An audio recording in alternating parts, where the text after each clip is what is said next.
మీ business ఏదైనా మీ ఊర్లో promotion చేయాలంటే అది సుమన్ టీవీతోనే సాధ్యం. ఇప్పుడే సంప్రదించండి.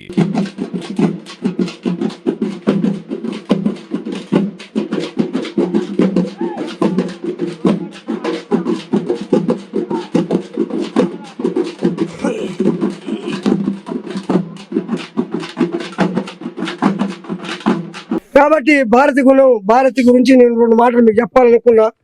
భారతి ఒక ఆర్గనైజర్ ఆమె ఆమెకు 10 మందిలో ఎట్లా మెలగాలో ఆమెకు తెలుసు. కాబట్టి మన ఆమెను కూడా ఆశీర్వదించాలని కోరుతున్నా. 1వ వార్డు సభ్యుడు సిలివేరి వెంకటయ్య, ఆయన గుర్తు గ్యాస్ బై గుర్తు 20 ఏళ్ళు 40 ఏళ్ళు 2 తరాలు మారినాయి.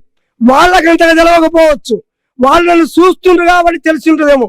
కానీ ఈ ఊరు మాకు అండగా ఉన్నది. నా వయసు వాళ్ళకు నాకంటే పెద్ద వయసు వాళ్ళకి చెప్తున్నా, మా అమ్మకు ఈ ఊరి అండ ఉండబట్టే ఈ ఊరు నిలబడగలిగింది. నేనే మొదలైన చెప్పట్లే, నేనే మిమ్మల్ని ఆపడని చెప్పట్లే. మీ అండతోనే మేము ఊరు నిలబడగలిగినాము. మీ అండతోనే మా అమ్మ ఈడ నిలబడగలిగింది. నేను వ్యవహారం చేసినాక నేను చాలా కష్టాలు ఎదుర్కొన్నా. నాకని పెద్దోళ్ళకి తెలుసు, నా వయసు వాళ్ళకి తెలుసు. రేపేందో మాపేందో భయం కుప్పిట్లో బతికినా అప్పుడు కూడా ఊరి జనమే నాకు అండగా ఉన్నారు.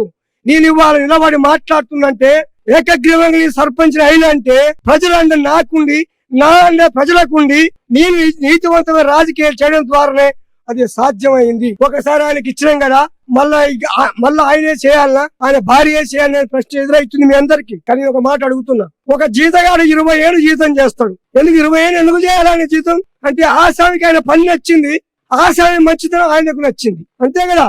లేకపోతే 6 నెలలకి జంకపోతున్నారు, 2 నెలలకి జంకపోతున్నారు.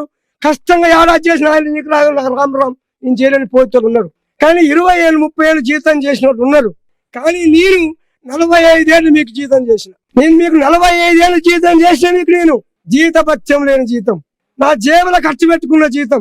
నేను నా పిల్లలతో ఆడుకోలే, నా జ్ఞాపకం లేదు. బాగా ఆడుకోక ఏం పొడిసేవా అనొచ్చు. కానీ ఈ దేశంలో విప్లవం తేవాలనుకున్నా, ఈ దేశంలో కమ్యూనిస్ట్ పార్టీ నిర్మాణం చేయాలనుకున్నా, ఈ దేశంలో సోషలిజం రావాలనుకున్నా, ఈ దేశంలో కింది కులాలకు రాజ్యం రావాలనుకున్నా, ఈ దేశంలో శ్రమజీవులకు రాజ్యం రావాలనుకున్నా, ఆ సిద్ధాంతాన్ని ఔపాసన పట్టిన, ఆ సిద్ధాంతాన్ని జెండాను భుజాన్ని వేసుకొని దేశమంతా తిరిగిన నా పిల్లలతో ఆడుకున్నట్టు నాకు పెద్ద జ్ఞాపకం లేదు. అది నిజమైన రాజకీయం, అది నీతివంతమైన రాజకీయం. ఆ రాజకీయాన్ని మీరు గుర్తిస్తారు, గౌరవిస్తారని నేను మీ అందరికీ మనవి చేస్తా ఉన్నా. 2 లక్షల సంవత్సరాల పూర్వము భారతదేశంలో కాదు, ఆసియా ఖండంలో మనిషి లేడు. ఆఫ్రికాలో పుట్టిన వాళ్ళు ఆసియా ఖండానికి వలస వచ్చి భారతదేశానికి వచ్చిండ్రు. అంటే 2 లక్షల సంవత్సరాల పూర్వము మనందరి అమ్మమ్మ తాతయ్య నాయనమ్మ తాతయ్య ఒక్కడే. ఇది నేను చెప్పేది మానవ పరిణామం, ఇది కట్టుకథ కాదు, ఇది నిజం. ఇది మనందరి తాత అమ్మమ్మ తాత నాయనమ్మ ఒక్కరే. 2 లక్షల సంవత్సరాల వెనుకకు పోవాలి. కులం ఒక భారతదేశంలోనే ఉన్నది. నేను కులం పేరుతో ఓట్లు అడగను, అంటే మనసులో బలహీనత పేరుతో ఓట్లు అడగను. కులం పేరుతో నేను రెడ్డి కాబట్టి రెడ్డి నాకేయాలి, అట్లా కులం పేరుతో మేము మీ ఆ ఓట్లు అడగదలుచుకోలే. దేవుని పేరుతో కూడా ఓట్లు అడగను, అంటే ఏ బలహీనతని సొమ్ము చేసుకోను. నేను నికార్సుగా మీరు ధైర్యంగా ఓట్లేస్తే మీకు సేవ చేస్తా. దేవుని పేరుతో ఓట్లు అడగను. కానీ దేవుడు ఏం చెప్పిండో చెప్తా. దేవుడు ఏం చెప్పిండు? అందరు హిందువులు అందరూ భగవద్గీత నమ్ముతారు, భగవద్గీత పవిత్ర గ్రంథం. నేను కూడా భగవద్గీత చదివిన, ఎంతమంది నాకు తెలియదు. కానీ నాకు దాంట్లో ఒకటి నచ్చింది, ఒక వాక్యం నచ్చింది, ఒక శ్లోకం నచ్చింది, ఒక పేజీ నచ్చింది. ఏంటిదంటే ఆ పేజీ, వాక్శుద్ధి, మనశుద్ధి, చిత్తశుద్ధి, నిష్ఠతో మానవ సేవ చేసేవాడే నా భక్తుడు. శ్రీకృష్ణుడు అంటాడు, నన్ను కొలిచేవాడు, నా కొబ్బరిగా కొట్టేవాడు నా భక్తుడు అనలే. వాక్శుద్ధి, మనశుద్ధి, చిత్తశుద్ధి, నిష్ఠతోని మానవ సేవ చేసేవాడే నా భక్తుడు. మరి నేను కృష్ణుడు భక్తునే కదా, నేను మానవ సేవ చేస్తున్నా కదా, అంటే కృష్ణుడు చెప్పింది నిజమే కదా. అటువంటి అప్పుడు మరి కృష్ణుని భగవద్గీతలో ఉన్న గొప్ప వాక్యాన్ని మీరు మననం చేసుకొని మనశుద్ధి, వాక్శుద్ధి, చిత్తశుద్ధి, నిష్ఠ, ప్రజలకు సేవ చేస్తున్న అంజనేయుడు అని మీరు అనుకుంటే నేను కృష్ణుని భక్తున్నే. మీరు నాకు సహకరించాలని దేవుని ద్వారా మీకు విజ్ఞప్తి చేస్తున్నాను. బైబిల్ నమ్మిన వాళ్ళు ఉంటే హల్లెలూయా, నేను వాళ్ళకు కూడా ఒక మాట చెప్పదలుచుకున్నా. నీతి మంత్రులను యేసు ప్రభు నిలిపి బలపరచును గాక. 55వ అధ్యాయము 22వ వచనము మీ బైబిల్ తీసి చూడండి. మీ బైబిల్ తీసి చూడండి. నీతిమంతులను ప్రభువు నిలబెట్టి బలపరచునుగాక. నాకు స్తోత్రం చేయమనే యేసు మరియమ్మ హల్లెలూయా ఎవరు కానీ నీతిమంతులను నిలిపి బలపరచండి. 55వ అధ్యాయము 22వ వచనము మీ బైబిల్లో ఉన్నది తీసి చూడండి. బైబిల్ నమ్మే వారికి విజ్ఞప్తి చేస్తున్నా.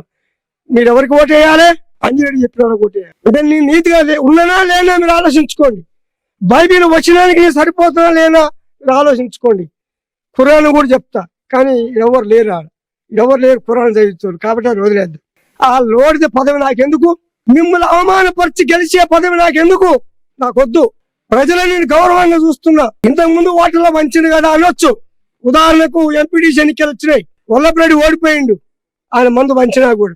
మీ మందు పంచమయ్యా అంటే అంజరెడ్డి మీద కుట్రమని ఓడించడానికే మందు పంచట్లేదని అనేవాడు కదా. నాకు ఆ మదం వచ్చేదేగా, ఆ నింద వచ్చు కదా. ఆ నింద నేను మరదలుచుకోని. కానీ ఇవాళ నాకు అడుగుతున్నా, నా భార్యకు అడుగుతున్నా, నా మద్దతుదారులకు అడుగుతున్నా, ఈ మిమ్మల ప్రజలను ప్రలోభ పెట్టి, ప్రజల్ని వంచి, ప్రజల్ని మోసం చేసి మిమ్మల్ని మీ బతికింతే అని నా వెటకారం చేసి ఆ పదవి నాకొద్దు, ఆ పదవి నాకొద్దు. 45 సంవత్సరాలు మీకు గొడుగు పట్టినా, మీకు సేవ చేసినా, మీకు ఊడిగం చేసినా, మీకు జీతం చేసినా ఆ గౌరవంతో నాకు పదవి ఇస్తే ఇంకింత రెట్టింపు సేవ చేస్తుంది భారత్ మీకు. ఆ హీనమైన పదవి అడగదలుచుకోలేదు. ఒకటి. రెండవది, అంజిరెడ్డి జీవితంలో ఇంకెన్నాళ్ళు బతుకుతాడు? అంజిరెడ్డి బతికేంత వరకు గల్లు ఎగిరేసుకునే ఉంటాడు. ఏ రొంపిలో పడడు, ఏ మోరిలో పడడు, ఏ గబ్బులో పడడు. అంజిరెడ్డి గల్ల ఎగిరేసుకునే ఉంటాడు, నీతిగానే ఉంటాడు, విలువలతోనే ఉంటాడు, ప్రజల్ని ప్రేమిస్తాడు, ప్రజల్ని గౌరవిస్తాడు, ప్రజల్ని అభిమానిస్తాడు. అంతేగాని ప్రలోభ పెట్టి నేను ఓట్లు అడగదలుచుకోలే. నేను అంబేద్కరిస్టులకు మనవి చేస్తున్నా, జైబీ మిస్టేక్ మనవి చేస్తా ఉన్నా. అంబేద్కర్ ఒక మాట అన్నాడు. ఏమన్నాడు? మీకు నేను రాజ్యాంగంలో ఒక ఆయుధాన్ని ఇస్తున్నా, మీ జీవితాన్ని మార్చుకోండి, మీకు ఒక ఆయుధాన్ని ఇస్తున్నా అన్నాడు. ఏమిటా ఆయుధం? ఓటు. ఓటు ఓటు అనే ఆయుధాన్ని మీకు ఇస్తున్నా. మీ బతుకులు మార్చుకోండి, ఈ దేశాన్ని మార్చండి. ఈ దేశంలో కుల వ్యవస్థ పోవాలి, ఈ దేశంలో అణగారిన కులాలు ఉండకూడదు, ఈ దేశంలో పేదరికం పోవాలి. పేదరికం పోవాలంటే దేశానికి ముందుకు నడిపే నీతిమంతులను ఎన్నుకోండి, నిజాయితీ పనులు ఎన్నుకోండి అని అంబేద్కర్ ఓటు హక్కు మనకి ఇచ్చిండు. అంబేద్కరిస్టులు అందరూ, రిజర్వేషన్లు పొందే వాళ్ళందరూ అంబేద్కరిస్టులే. మీరు అంబేద్కర్ చెప్పిన దానికి మీరు శిరసా వహించి ఆ ఆయుధాన్ని మీరు పట్టుకొని అభివృద్ధి వైపు నడిచే వాళ్ళకు ఓట్లేస్తారా? నేను నవ సమాజం వైపు పోయే నవ యువకుణ్ణి. అందుకే నేను టీనేజర్లకు, యువకులకు ముందు మనవి చేసిన, నేను మధ్య యుగాలకు పోయే మనిషిని కాదు, సమాజాన్ని నాగరికం వైపు నడిపించే మనిషిని, సమాజాన్ని నవతరం వైపు నడిపించే మనిషిని. ఆ భావజాలం నాలో ఉన్నది కాబట్టి అంబేద్కరిస్టులుగా, అంబేద్కర్ అడుగుజాడల్లో అంబేద్కర్ చెప్పినట్లుగా మీరు నీతిని, నిజాయితీని, హేతుబద్ధతను బలపరుస్తారని నేను కోరుతూ ఉన్నా. కమ్యూనిస్టు భావజాలం ఉన్న కూడా మనవి చేస్తా ఉన్నా. గనిపేళ్ళలో ఇప్పటికీ కమ్యూనిస్టు భావజాలం పుష్కలంగా ఉన్నది, పుష్కలంగా ఉన్నది. ఎందుకంటే నేనే మారలే. సగం మందికి ఎక్కువ కామ్రేడ్ అంటారు. ఇప్పటికీ నాకు చాలా సంతృప్తిగా ఉంటుంది, నాకు పట్టాలంటే సంతృప్తి ఉండదు, కామ్రేడ్ అంటేనే సంతృప్తి ఉంటుంది. ఇప్పటికీ సగం మంది కామ్రేడ్ అంటారు. కమ్యూనిస్టు భావజాలం ఉన్న అందరికీ మనవి చేస్తా ఉన్నా, మీరు మధ్య యుగాల వైపు ఆలోచించే వాళ్లకు మద్దతు ఇస్తారా? సమాజాన్ని ముందుకు తీసుకుపోయే, సమాజాన్ని నవ సమాజం వైపు, సోషలిజం వైపు, హేతువాదం వైపు, నాగరిక సమాజం వైపు తీసుకుపోయే వాళ్ళకు మీరు మద్దతు ఇస్తారా? ప్రజల శ్రేయస్సు, ప్రజల క్షేమం కోరుకునే వ్యక్తుల వైపు మీరు మద్దతు ఇస్తారా? మీకు మరొకసారి మీరు ఆలోచించాలని కమ్యూనిస్టు భావజాలం ఉన్న ప్రతి ఒక్కరికి మీ కమ్యూనిస్ట్ చెప్పుకుంటే సరిపోదు. కమ్యూనిస్టు నీతిమంతుని బలపరచాలి, అభివృద్ధిని బలపరచాలి. ఆమె గురించి కూడా మీకు 2 మాటలు చెప్పాల్సిన అవసరం ఉన్నది. మా 35 ఏళ్ల దాంపత్య జీవితంలో ఆమె నేను చేయి చేసుకోలే, గర్వంగా చెప్తా. 30 ఏళ్ళ రాజకీయ జీవితంలో నేను హట్ అయ్యే పని ఆమె చేయలే. నన్ను ఇబ్బంది పెట్టే పని ఏం చేయలే. నేను నీతో చాలా చెప్తా స్త్రీ సాధికారత అని, కానీ నాకు ఆడ కూర్చుంటే స్విచ్ చేయడానికి ఆమె వస్తుంది, మంచిల గ్లాస్ ఆమె తెస్తుంది, నేను కూర్చున్న కాడికి అది తప్పే, నాది తప్పే. కానీ నన్ను తయారు చేసింది భారతి సోమరిపోతం చేసింది, నన్ను అన్ని ఎదిరించి నన్ను సోమరిపోతం చేసింది. మా దాంపత్యం అటువంటిది. భారతి ఒక విషయం అర్థం కాకపోతే దాన్ని లోతుగా తెలుసుకోవడానికి ప్రయత్నం చేస్తుంది. ఒక గొప్పతనం అది. అర్థమైతే ఎవరు చెప్పినా వినదు, పట్టుగా ఉంటుంది. ఆమెలో ఒక మేనేజర్ ఉండు. ఆమె నలుగురితో ఎట్లా మాట్లాడనో తెలుసు, పక్కోళ్ళతో ఎట్లా మాట్లాడనో తెలుసు, ఇంటికి వస్తే ఎట్లా మాట్లాడనో తెలుసు. ఆమె ఒక మేనేజ్మెంట్ లక్షణంతో ఉండే లక్షణము, ప్రజలతో మాట్లాడే లక్షణము, ఆమెకు అర్థం కాకపోతే అర్థం చేసుకునే అలవాటు, అర్థమైతే చెప్పే అలవాటు భారతికి ఉన్నది. ఊళ్ళ నుంచి ఒక్క కేసు కూడా పోలీస్ స్టేషన్ పోకుండా ఆపగలిగింది. అంతటితో కాదు, నేను మనందరము 300 మంది పైచిలకు 2018 ఎన్నికలలో మనం 19 ఎన్నికలలో మనం 18 ఎన్నికలలో బీఆర్ఎస్లో పోయినాం. అప్పటికి టీఆర్ఎస్ అధికార పార్టీ అడ్డం పెట్టుకొని కూడా, అధికార పార్టీ ఉండగా కూడా మనకు పైరవీ చేయడం తెలవని కారణంగా, మన కమ్యూనిస్ట్ పార్టీలో ఉద్యమాలు చేయడమే తెలుసు కారణంగా మనకు ప్రభుత్వాన్ని ఉపయోగించుకోవడం తెలవదు. ఆఖరి 5 మాసాలకు నాకు మెలకొచ్చింది. ఆఖరి 5 మాసాల్లో దాన్ని గమనించిన ఆ మార్గం దొరికింది. ఊరిలో ఇంటింటికో కరెంటు పోల్ వేయించిన. ఒక ఇంటి మీదుగా ఇంకో ఇంటికి వైరు పోదు. 60 పోల్లు. ఈ చిన్న గ్రామంలో 60 స్తంభాలు, ఇంటింటికి ఒక స్తంభం వేసి, ఇంటింటికి ఒక లైట్ వేసి ఊరును సాగర్ డ్యామ్ లాగా జిగేను అనే విధంగా ఊరును వెలుగులమయం చేసిన. ఊళ్ళో నుంచి బస్ స్టాండ్ దాకా లైట్లు వేయించిన. నేను చేసిన అభివృద్ధిలో 100కి 100 వాళ్ళు ఊళ్ళో సీసీ రోడ్లు వేసిన. 100కి 100% రోడ్డు వేద్దామంటే వేసి రోడ్డు మీద వేయాల్సిందే తప్ప ఇక వేయడానికి ఏ సందు మిగలలే. 100కి 100 వాళ్ళు సీసీ రోడ్లు వేసి ఊరిని అభివృద్ధి చేసిన. కాఫీస్కే నీళ్ళు బయట కనపడవు. 100కి 100 వాళ్ళు ఒక్క గట్టు మీద నుంచి సినిమా లేకుండా ఇంటి ముందరంగా పీతురంలో మోరు వేద్దాం అనుకున్నా. ఎన్నికల నోటిఫికేషన్ వచ్చింది, ఒక్కటే వెళ్ళి అది ఒక్కటి తప్ప ప్రతి ఇంటి నీళ్ళు మోరీల ద్వారా వంపుల పడుతున్నాయి తప్ప ఎక్కడ ఒక్క సుక్క కూడా, ఒక గంటల నీళ్ళు కూడా బజార్లలో మీకు బురద కనపడదు. ఇది ఎవరు చేసిండ్రు?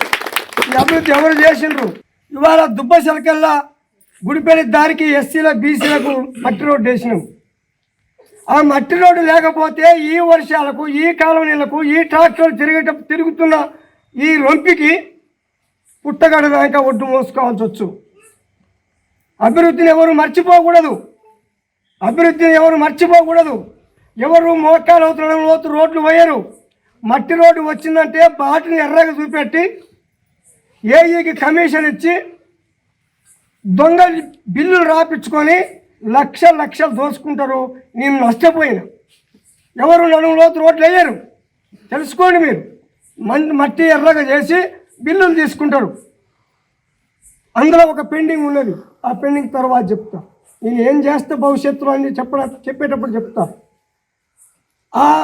ఆ దారిని, ఆ రోడ్డును అక్కడ ఎస్సీలు బీసీలు జీవితంలో మర్చిపోకూడదు.